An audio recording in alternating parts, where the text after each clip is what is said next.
Next week, the Republican National Convention kicks off with 4 days of pageantry for Donald Trump. But the MAGA festival we are expecting will be just a taste of what goes on down at Mar-a-Lago on a daily basis and just a glimpse of what a second Trump White House might look like. A new New York Times analysis shows that Mar-a-Lago has become a gathering place for some of the most extreme factions of the right wing. The analysis found that events hosted by ultra-right organizations and political fundraisers now dominate Mar-a-Lago's calendar, and even officially non-political events can feel like rallies. In this gilded echo chamber, Mr. Trump enjoys unwavering devotion and collects the staggering price of admission.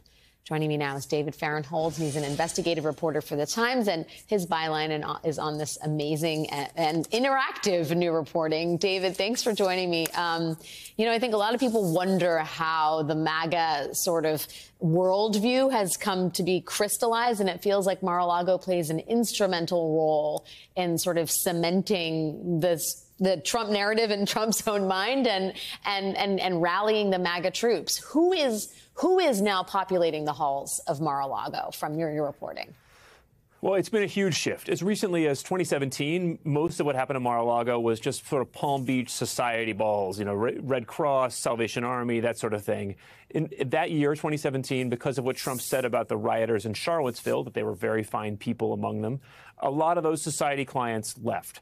And for a while, there was sort of a hole in the social calendar at Mar-a-Lago. But now that has been filled by a whole new set of people. And some of them are political campaigns, including Trump's own. But a lot of them are just nonprofits or other groups that are aligned with Trump's politics. So, nonprofits started by his administration alumni, started by people like Mike Flynn, the people who basically are taking the conspiracy theories that sort of Trump's voters believed in before and now sort of making them into policy, making them into a movement and bringing them sort of to the forefront of Mar-a-Lago, where you're right, physically they're together with the Republican mainstream and they start to infuse the Republican mainstream.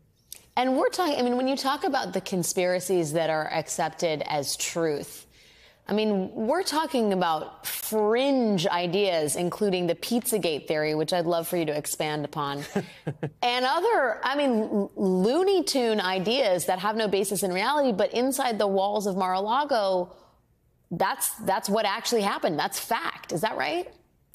That's right. Frequently, people on the stage, this is not just somebody talking in a corner somewhere. These are people on the stage at these events, speaking to people in Mar-a-Lago's ballroom, often with Trump there. They say, this 2020 election was stolen. January 6th was somehow set up by the feds. And as you said, Pizzagate is real. Those of you who don't remember Pizzagate, it's a conspiracy that there's a pizzeria here in Washington that is a place where Democrats molest children and kill them and eat them. And just an outlandish, false conspiracy theory that there in that bubble, people say is true. So, yeah, it's a place where you can deny reality and find a bunch of other people who will deny it together with you. I think what should bring chills down everyone's spine is this is not, as you say, this is not just relegated to the Mar-a-Lago, right? Donald Trump is the presumed nominee. This is a place where his aides gather. This is a place where this kind of conspiracy fear-mongering is infecting other Republicans. Do you think, like the Trump Hotel in Washington, D.C., Mar-a-Lago is representative of the sort of Trump project and the people who are in Mar-a-Lago now talking about Pizzagate, talking about how January 6th was an inside job, that those are the people that you're going to see at 1600 Pennsylvania Avenue? Do you get the sense that these are the loyalists that Trump will want to bring with him if he goes back to Washington, D.C.? I do. And that's important to remember as we think about Trump in a potential next term. People think, well, there was a lot of craziness in his first term, but, nothing much changed. And that was true in some cases because of the people that Trump brought with him. He didn't have anybody who was sort of mirroring his ideology. He brought a lot of people who were sort of just Republican mainstream people. And a lot of them saw their jobs as sort of keeping Trump away from the policymaking and keeping things mainstream. That wouldn't happen again. This would be a very different administration. And you're right. The people that are around him at Mar-a-Lago now, they're there because they realize that's what he's like. They realize he's malleable, distractible, and that if he gets elected again, they can be the ones who get in and start making policy. So I think it's very important to look at who's around him physically and who's paying him at Mar-a-Lago, because those will be the people. They're not going to make that mistake again. They're going to be there in the White House with Trump making policy if he's reelected. Is there anybody sounding the alarm inside Mar-a-Lago? Sort of the reality bell? Is anyone ringing it? No, I mean, the people who were there have been some members, old-time members, who have left.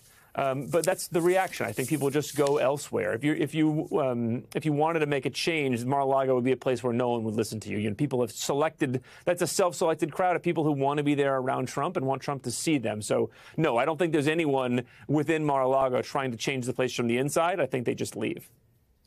It is, for anybody who hasn't seen it, I highly encourage. There's video, there are pictures. It really brings to life a terrifying subculture that could very well be in the White House in 2025. It's essential reporting from the New York Times. David Fahrenthold, thanks for your time tonight.